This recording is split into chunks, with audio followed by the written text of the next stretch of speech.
Hello.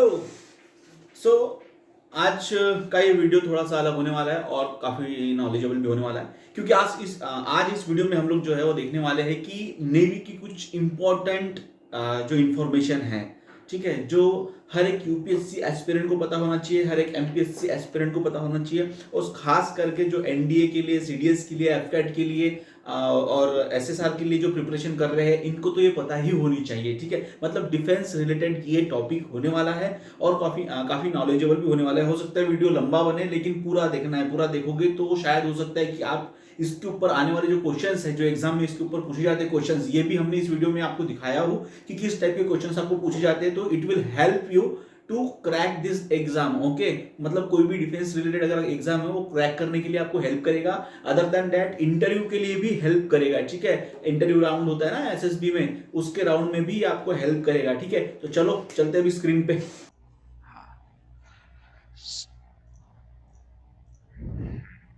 So, welcome to VDCA Vidarbha defence career academy.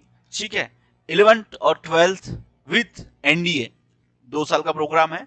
Admission start हो चुके हैं। अगर आप में से कोई एनडीए का प्रिपरेशन करना चाहता हो तो इंक्वायरी कर सकते हैं। ठीक है, नीचे मैं डिस्क्रिप्शन में जो है कॉन्टैक्ट इन्फॉर्मेशन दे दूंगा, उसके ऊपर से आप जो है वो टोटली इन्फॉर्मेशन ले सकते हैं। ठीक है, चलो तो स्टार्ट करते हैं हमारा आज का video.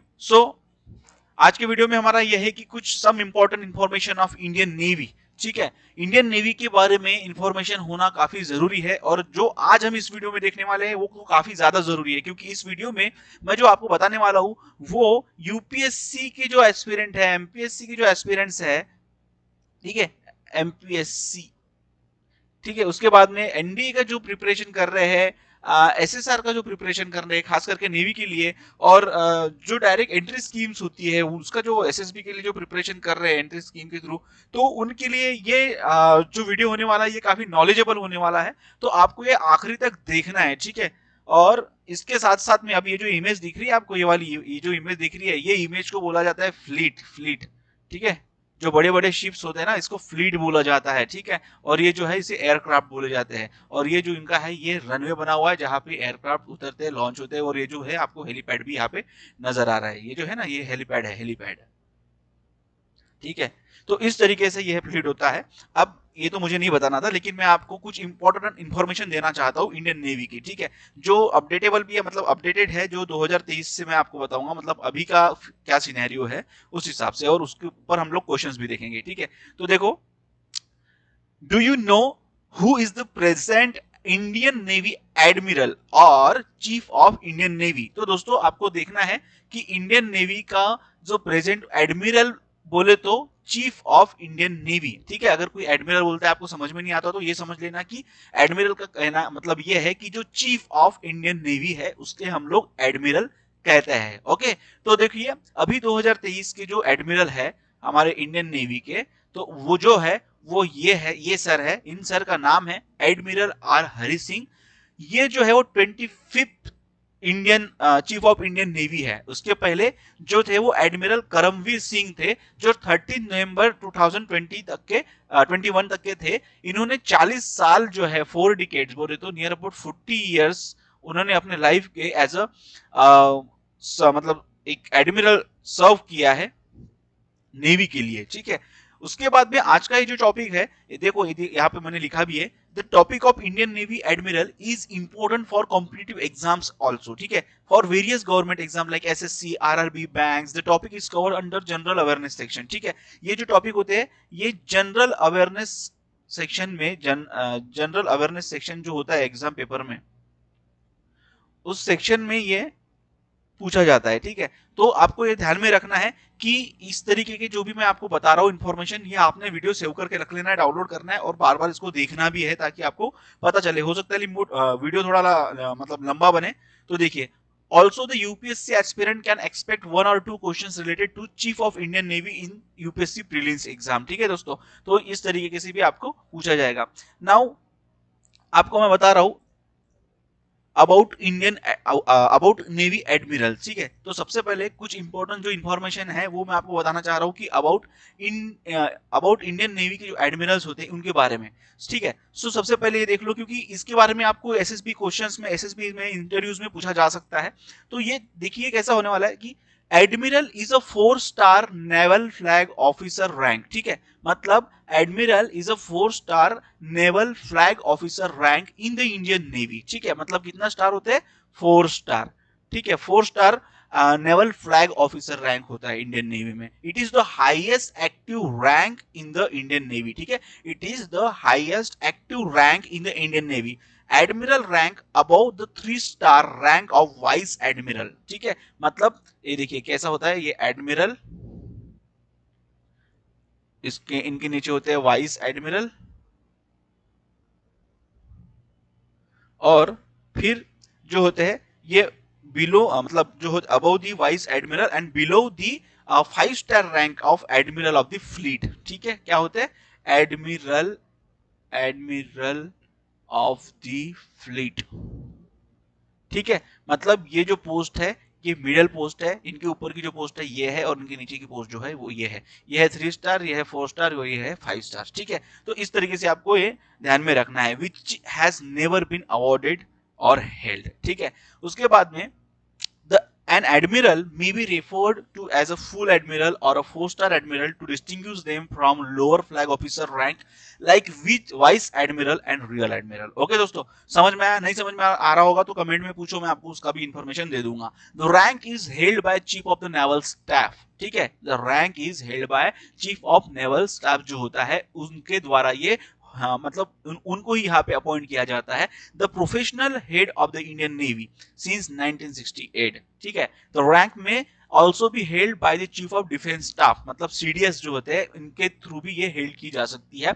If the holder is a serving Indian navy flag officer, admiral Adhar Kumar Chatterjee was the first Indian officer to hold the rank of full admiral, ठीक है।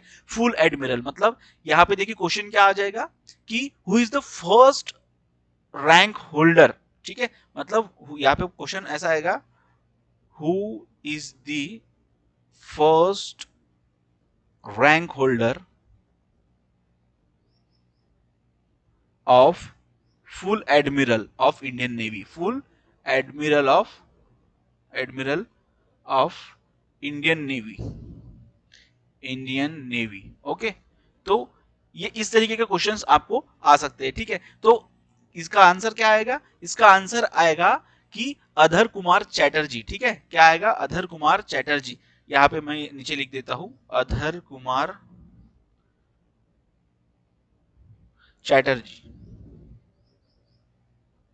ठीक है। तो ये जो है ये अधर Kumar Chatterjee was the first rank holder, first 5 star rank holder, जिसको हम लोग फुल एडमिरल भी कहते हैं, ठीक है। तो ये इनका है। और अभी जो है, अभी and only full admiral in the navy arm forces is admiral R Hari Kumar Singh, ठीक है। अभी जो फुल एडमिरल है वो है हरि कुमार सिंह, जो हमने आपको ऊपर एक तस्वीर दिखाई थी इसके पहले वाले स्लाइड में, ठीक है। तो ये हो गया एडमिरल के बारे में कुछ आपको इंफॉर्मेशन।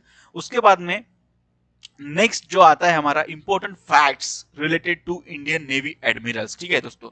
तो आपको ये ध्यान से सुनना है और पढ़ना भी है, important facts related to Indian navy admiral, ठीक है। तो सबसे पहले देखो पॉइंट मैंने पहले लिखा है कि at independence the head of the navy was designated the commander in chief Royal Indian navy, ठीक है। कमांडर इन चीफ मतलब at independence the head of the navy was design for the commander in chief post होती थी। Second जो point मैंने लिखा है, the title of chief of the naval staff was added on 1 March, ठीक है। ये भी एक आपको जनरल अवेयरनेस का जो क्वेश्चंस है वो पूछ सकते हैं, ठीक है। Chief of naval staff was added on 1 March 1948, ये ध्यान में रखो, ठीक है। Chief of the naval staff and commander in chief Royal Indian navy, ठीक है। अगर पूछेगा कि पहले क्या पोस्ट थी तो chief of the naval staff and commander in chief Royal Indian navy, ठीक है। तो सबसे पहले ये जो चीफ ऑफ नेवल स्टाफ का पोस्ट कब एडिट किया, कौन से डेट को ऐड किया गया? तो 1 March 1948, before sorry after independence, ठीक है। उसके बाद में जो हमारा थर्ड पॉइंट है, when India became a republic on 26 January 1950 the royal designation was dropped. तो ये जो रॉयल नाम का जो डेजिग्नेशन मतलब एक पोस्ट था उसको ड्रॉप कर दिया गया। And this designation the Indian Navy head to chief of the naval staff and commander in chief Indian navy. ठीक है, बस इतना ही उसको मतलब रखा गया।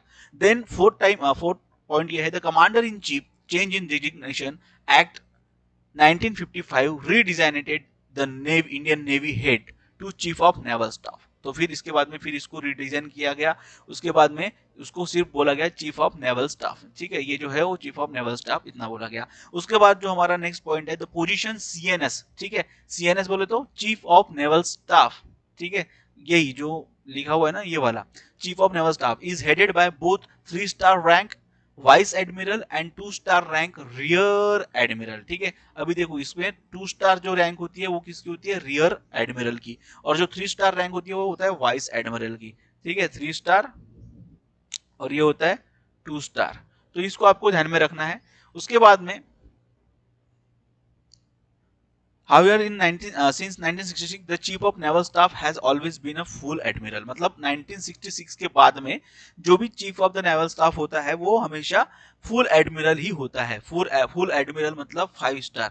ठीक है, तो इस तरीके से appointments of CNS to the office are made officer R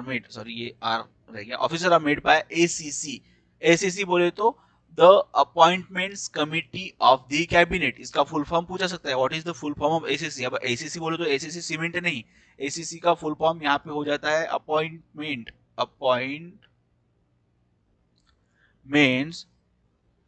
committee of cabinet. ठीक है, अपॉइंटमेंट कमिटी ऑफ कैबिनेट, समझ में आया। तो इस तरीके से ये होता है। ठीक है, उसके बाद द CNS मतलब chief of naval staff generally reach superannuation upon completion of 3 year service or the age of 62 whichever is earlier। ठीक है, मतलब क्या हो सकता है, जनरली कब बनते हैं, कंप्लीशन ऑफ 3 year सर्विस मतलब 3 साल का जो सर्विस होता है वो तब बनते हैं, या फिर 62 का एज जो भी जल्दी होता होगा, अगर 62 पहले ही हो गए तो वो, या फिर 3 years हो गए तो वो। समझ में आया। तो इस तरीके से ये होता है, वहां तक पहुंचने के लिए हमें प्रोसेस लगती है। ठीक है, तो ये हो गया सब important facts related to Indian navy admiral. Then our next point is facts about the Indian navy. ठीक है, अभी तक के पिछले स्लाइड में मैंने आपको इंडियन एडमिरल मतलब एडमिरल के बारे में कुछ फैक्ट्स बताया। नाउ अभी हमारा जो है वो है कि facts about the Indian navy. ठीक है, फैक्ट्स अबाउट इंडियन नेवी। अभी कौन सा देखना है आपको, फैक्ट्स अबाउट इंडियन नेवी। ठीक है, सो फर्स्ट पॉइंट मैंने लिखा है यहाँ पे the Indian navy is presently the 7th strongest maritime force on the planet. दोस्तों ये भी सवाल आपको पूछा जा सकता है कि इंडियन नेवी जो है वो कौन से नंबर पे आती है। ठीक है, तो आपको यहाँ पे मैंने लिखा है कि the Indian navy is presently the 7th strongest maritime, 7th।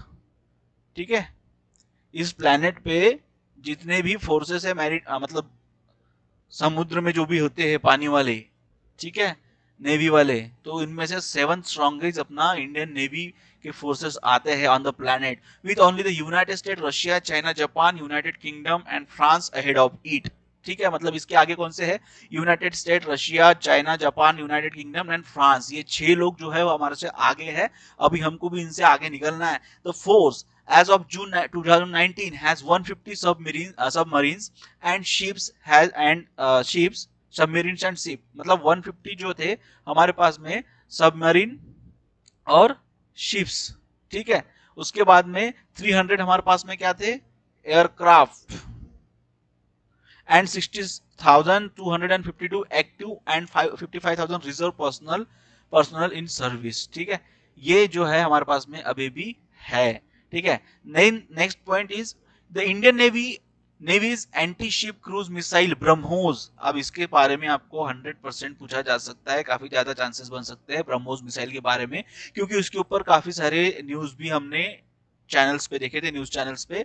Is the world's fastest operational system in its class. मतलब ये जो ब्रह्मोस मिसाइल दिख रही है, ये ब्रह्मोस मिसाइल अपने अपने खुद के सेगमेंट में ये टॉप और फास्टेस्ट ऑपरेशनल सिस्टम है, ठीक है। The defence research and development organisation, जो डीआरडीओ जिसे हम कहते हैं, इसका भी फुल फॉर्म देख लीजिएगा। डीआरडीओ का full form defence research and development organisation has recently increase the missile system range from 298 kilometre to nearly 450 kilometre. तो ये आपको ध्यान में रखना है, कितने से बढ़ा गया है, 298 किलोमीटर टू 450 किलोमीटर तक के इसको बढ़ाया गया है। The Indian navy special operations unit name as MARCOS, ठीक है। ये मार्कोस होता है भाई, बहुत खतरनाक ये मतलब प्लेयर्स होते हैं, बहुत खतरनाक सोल्जर्स होते हैं, ये बहुत ही मतलब स्पेशल फोर्सेस है अपना इंडियन नेवी की। Originally called marine commando force भी इनको कहा जाता है, जो 1987 में फाउंड किया गया। कब किया गया इसको, फाउंड कब किया गया, 1987। मरीन कमांडोज जिनको हम मार्कोस भी बोलते हैं, ठीक है, 1987 में। तो ये आपको पता होना चाहिए। Is trained and equipped to carry out operations in all environments at sea, on land and in air, ठीक है।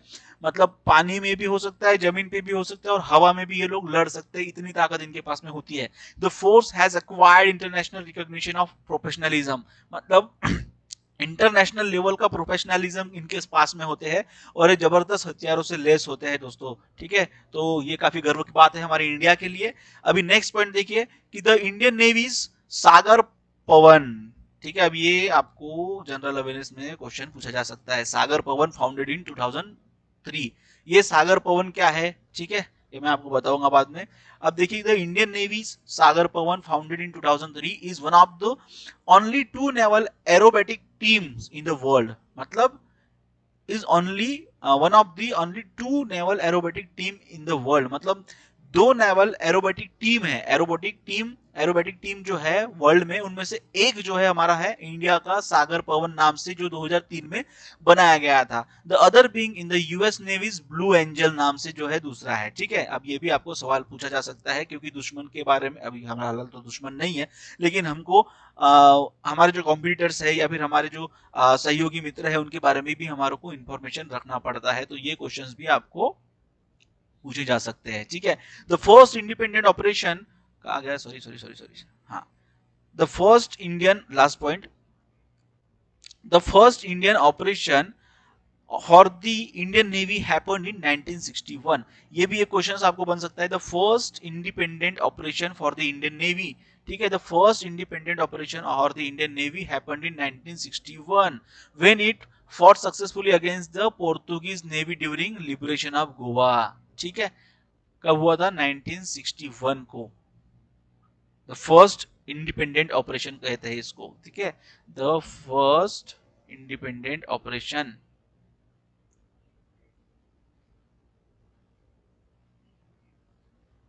ठीक है, तो ये आपको पता होना चाहिए। Now the next, chief of Indian navy admirals के sample questions for general awareness. तो अभी तक के मैंने जो आपको बताया, ये थोड़ा बहुत इंफॉर्मेशन था इंडियन नेवी, और अभी जो हम लोग देखेंगे कुछ जनरल अवेयरनेस के क्वेश्चंस देखेंगे कि किस टाइप के क्वेश्चंस आपको पूछे जा सकते हैं, ठीक है। तो ये आपको पता होना जरूरी है, अभी ध्यान से देखिएगा, ठीक है। अभी उससे पहले यहाँ पे मैंने कुछ लिखा है, the understanding the relevance of Indian Navy Admiral for competitive exam is also for the better preparation, for which candidate must be well versed with the types of question asked in the examination based on it. Okay, ठीक है। Hence, given below are sample questions based on Indian Navy admirals asked in the general awareness questions, general awareness sections of competitive exam, ठीक है। तो मैं आपको बताता हूं कि जो हमारा नेक्स्ट जो क्वेश्चन फर्स्ट है वो क्या है, देखिए किस तरीके से। Who is the chief of Indian navy 2021, ठीक है, who is the chief of Indian navy, ठीक है, चीफ ऑफ इंडियन नेवी 2021 में। तो इसका आंसर देखो, ऑप्शन दी हुई है, आर.डी. खत्री, करमबीर सिंह, सुनील लांबा और एनएस कोहली। तो इसका क्वेश्चन अब मैंने आपको पहले ही बताया था कि 21 में जो थे वो करमवीर सिंह थे, है ना, पहले ही स्लाइड में मैंने आपको बताया था। तो इसका जो आंसर है वो है करमवीर सिंह। ये आपको सब नोट डाउन करके रख लो। Which of the following is the vice admiral of the Indian navy, ठीक है, which of the vice following vice admiral मतलब 3 स्टार, समझ में आया। अब ये कौन है, अशोक कुमार, जी अशोक कुमार, ठीक है, जी Ashok Kumar. Who was the first navy chief of India, मतलब पहले जो चीफ थे वो कौन थे, तो आर.डी. खत्री, ठीक है, ठीक है, आर.डी. खत्री। समझ में आया? तो इस टाइप के क्वेश्चंस जो है वो पूछे जाते हैं। Now the next question is who was the first commander in chief of royal Indian navy. दोस्तों मतलब ये बात हो रही है 1960 की, ठीक है, सॉरी 1948 के बाद की, है ना। तो who was the first commander in chief of the royal Indian navy. तो जो पहले कमांडर थे रॉयल इंडियन नेवी के वो थे JST हॉल, ठीक है, क्या थे?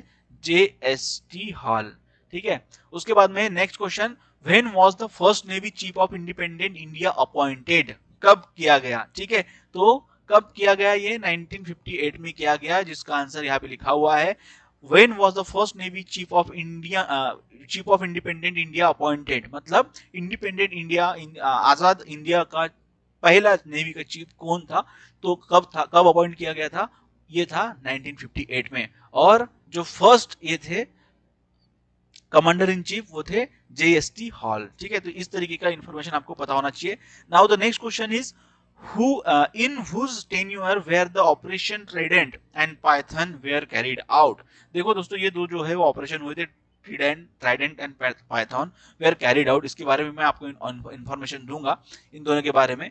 तो ये ऑस्कर स्टैनली डॉसन के टेन्योर में जब ये हुआ था तब इन्होंने मतलब ये कैरी आउट किया गया था। Now the final slide and next question is who wrote the book we dead a memoir of the Indian Navy operations during the war of 1971, है ना। Who wrote the book We Dared, the memoir of the Indian Navy operation during the war of 1971। तो इसका answer है सौरेंद्र नाथ कोहली, ठीक है। क्या है? सौरेंद्र नाथ कोहली, ठीक है। नाउ द नेक्स्ट देखिए यहाँ पे इसका ट्रिविया भी हमने लिखा है। Admiral Surendra Nath Kohli began his career as a volunteer in the royal navy in 1936, ठीक है। During world war II he served in the Persian gulf and in the far eastern theaters during the war with Pakistan in December 1971 as the flag officer commanding in chief. He provided operational leadership for the devastating attacks on Karachi harbor.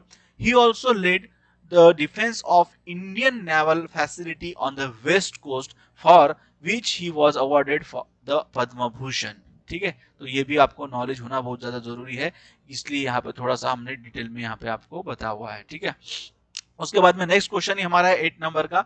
What was the name of navy operation carried out against the Pakistan during Kargil war. ये तो काफी important question है, ये maximum time पूछा भी गया है, ठीक है। तो उसको बोलते हैं ऑपरेशन तलवार, ठीक है। What was the name of navy operation carried out against the Pakistan during Kargil war. तो ये है ऑपरेशन तलवार, ठीक है। तो इस तरीके का ये जो है क्वेश्चन था। एंड इसका देखिए ऑपरेशन तलवार मतलब sword was the naval operation carried out by the Indian Navy during the Kargil War of 1999. The main goal was to choke Pakistan trade channel, ठीक है। इसका क्या गोल था? जो पाकिस्तान का ट्रेड चैनल था उसको चोक करना, मतलब रोक देना, ठीक है। Then next question, what was the earlier name of INS Vikramaditya. इसका पहले का नाम क्या था? जो अभी INS विक्रमादित्य है इसके बारे में आपको इंफॉर्मेशन होना चाहिए। विक्रमादित्य उसका पहले नाम क्या था? उसका नाम था बाकू। क्या नाम था? बाकू। अब इसके बारे में भी थोड़ा सा हल्का इंफॉर्मेशन मैंने दिया हुआ है, आप देख लीजिए। Originally build as a Baku and commission in 1987, ठीक है। 1987 में जो है विक्रमादित्य को अपॉइंट किया गया था, जिसका पहला नाम था Baku. Serve with the Soviet navy and later with the Russian navy, ठीक है। बिफोर बीइंग डिकमीशन इन 1996, अभी मतलब इसको 1996 में डिकमीशन भी कर दिया गया है। It was acquired by the Indian navy following years of intense negotiation, मतलब इसको एक्वायर करने के लिए काफी ज्यादा हाई नेगोशिएट किया गया था इंडियन नेवी की तरफ से, ठीक है। अब सवाल ये आता है कि ये किसकी तरफ से खरीदा गया, अब ये आपको कमेंट करके बताना है, ठीक है। Now the last and final question is which country has the largest number of aircraft carrier fleet in the world, ठीक है। Which country has the largest number of aircraft carrier fleet in the world. First USA, France, Russia and United kingdom. तो सबसे simple answer इसका है USA. दोस्तों USA एक ऐसी country है जिसके पास में largest number of aircraft carrier fleet in the world, ठीक है। ये है US. The US Navy has the largest fleet of carriers in the world with 11 super carrier currently in the service, ठीक है। मतलब एक साथ 11 सुपर कैरियर, 11 एयरक्राफ्ट जो है वो कैरी कर सकते हैं। The US also has 9 similarly sized amphibious warfare ships, ठीक है। तो ये होते हैं टोटली आपका, मैंने आपको बताया। अब इसमें अगर आपको कुछ डाउट हो, कुछ क्वेश्चंस करना हो, तो आप कमेंट सेक्शन में कर सकते हैं, ठीक है। अब मैं आपको थोड़ा सा एकेडमी के बारे में बता देता हूँ दोस्तों। अगर आप 10th में इस बार होगे, या 10th का, या फिर कोई भी आप डिफेंस की पढ़ाई कर रहे होगे, आप अगर कोई भी एनडीए, सीडीएस, एफकैट ये अगर पास आउट होंगे, अगर आपको एसएसबी का प्रिपरेशन करना है, तो आप हमें कॉल कर सकते हैं, है ना। उसके बाद में आपको अगर 10th अभी करंट में चल रहा है, और आपको 11 12 के साथ में आपको एनडीए का प्रिपरेशन करना है एज रेसिडेंशियल फॉर्मेट में, तो भी विदर्भ डिफेंस करियर एकेडमी आपको हेल्प कर सकता है। और एडमिशन ओपन हो चुके हैं 2023 के लिए। पहली बैच जो हमारी है वो स्टार्ट होने वाली है 25 अप्रैल 2023 को दोस्तों, ठीक है। तो ये हमारी होने वाली है 25 अप्रैल 2023 को पहली बैच हमारी स्टार्ट होने वाली है।